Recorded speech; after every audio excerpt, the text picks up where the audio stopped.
I'm about to go eat. I got to get this nigga back. You know, I was ready to pick my phone up and start talking to the phone, which I still don't to this day. Like, understand why people be, yeah, motherfucker, like, you know, and I have his number in my phone, but that's what I wanted to do, talk to the phone, you know, like, and then hit send, and, you know, so I was all hype.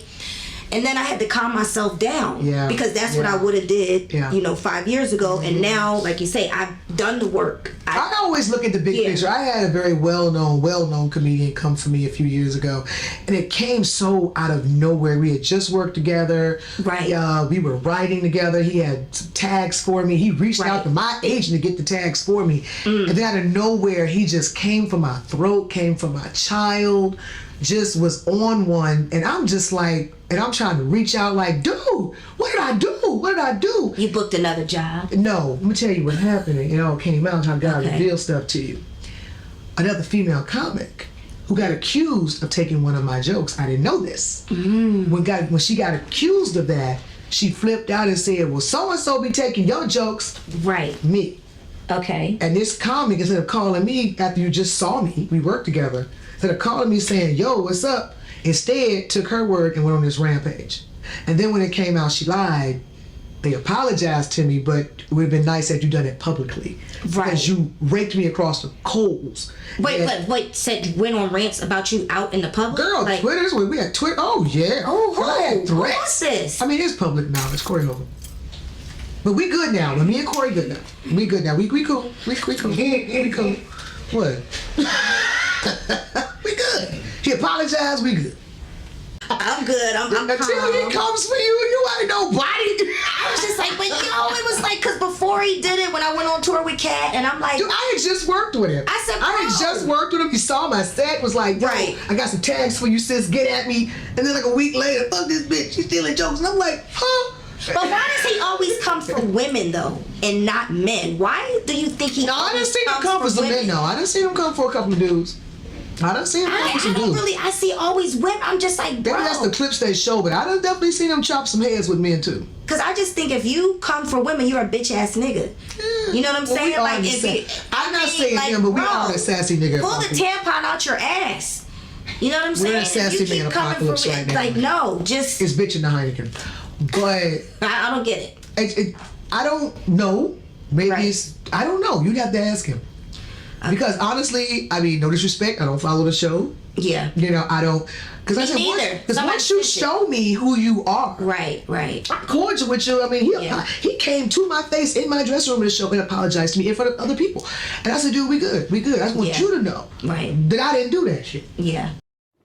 Welcome back. We at it again.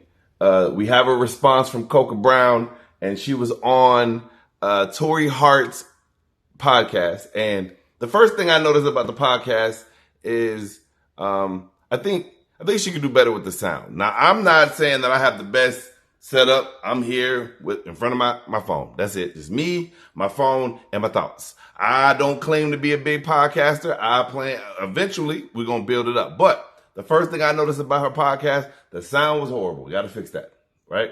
Second, I don't think Koko wanted to be in that position. I don't even think she wanted to talk about it. But I felt like Tori was picking. She was trying to be messy. Okay, I felt it was the messiness. And don't get me wrong, all that shit that Corey was doing was 100% messy. But we know him to be messy. I don't know much about Tori Hart. I don't know much.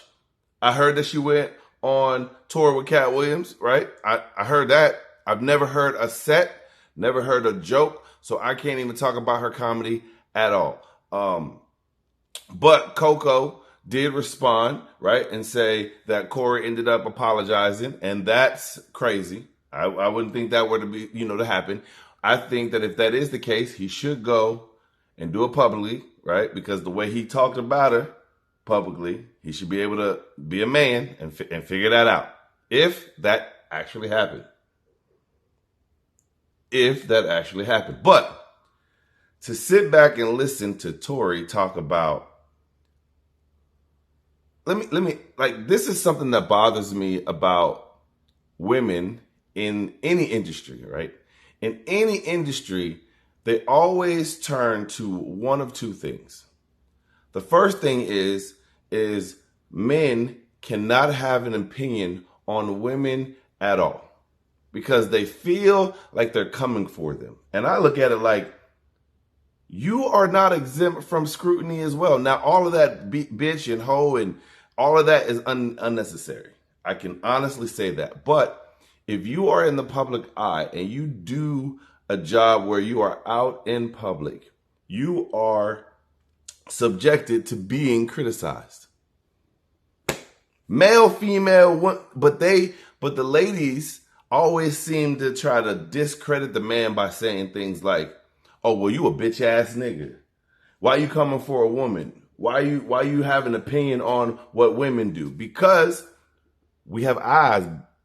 Oh, I was about to say it myself. We have eyes, lady. That's why we are able to speak on it. And shout out to Koko, because she didn't have to say this, but she was like, no, I've seen Corey go after some men too. Because that is the narrative for women, is like, oh, well, he must be a weak motherfucker because he has an opinion on what a woman does. If you out here fucking up, you fucking up. If you out here stealing jokes, you stealing jokes. If you out here fucking around, you have an opportunity to be talked about. Period. But I feel like, don't get me wrong, she's entitled to say what she wants. I don't want to be a hypocritical and be like, she can't call no nigga bitch ass nigga. She can't say it. No, you can say what you want. But I believe that the ladies also understand that if they talk about Corey, that'll help their credibility because Corey gonna come back and the numbers and the views are gonna go up. The other thing that women like to say is that the man must be gay. She didn't say that in this video, but I'm sure it was a thought because it always comes out. Either you coming for women and you a bitch ass nigga, or you must be a F word. And I'm talking about a cigarette from England. That's what the fuck I'm talking about. But listening to the response of saying like it's a rite of passage to be talked about by Corey, maybe that is true, right? Like, I didn't realize that Corey was on the Foxhole before he had his show. I didn't know that he was on Jamie Foxx's Sirius XM radio, and that's how he was able to generate a large following that eventually followed him over to the 5150 show. Do I think he's a hilarious comedian? Yes. Do I think that he's offensive? Absolutely. And sometimes I enjoy offensive comedy. Now, my relationship with Koko, at one point, she told me about my set, like, yo, you should chill out on saying the B word in your sets. You're coming off like a little Corey Holcomb-ish. And I did have some jokes where it was talking shit about women because from my point of view, some of the women that I've dealt with, I want to talk about my own experiences, right? But I have been told that some of the jokes about the women that I have are a little bit harsh. So I've learned to scale that back because I don't want to be put into a box. I don't want to be considered an offensive comedian because living here in Austin, that's a lot of what the comics are here for. Shock value, not here for, but here doing. Shock value or race-based comedy, degrading, whether it be women, whether it be, like, because the ladies do it too. They degrade men. It's just a back and forth. But this is the climate that we're in. We're only speaking about our experiences. And you can't tailor one person to say, well, you can't talk about it like this. But for Koko to say that I'm a little Corey Holcomb-ish, I'm like, that's one of the comedians that I enjoy. And when you're a young comedian, you're looking at some of these other comedians and seeing what they do well, and then adding yourself, adding some of the, not the sauce, because I'm not taking for any of them. I'm just studying what makes certain comedians extremely popular and what makes them really good. I seen a documentary with Andrew Dice Clay, and man, he was race based, he was misogynistic, and his fame grew exponentially. So maybe that's a lane that some people are okay with going down, right? I'm learning that I want to have a sitcom eventually. I want to be able to turn my jokes into a sitcom. So I can't just be talking smack about women and disrespecting them. Like I opened up for D-Lay, right? And when I opened up for D-Lay, after my set was done, he told me, hey man, you should have seen the faces of the older black women in that room.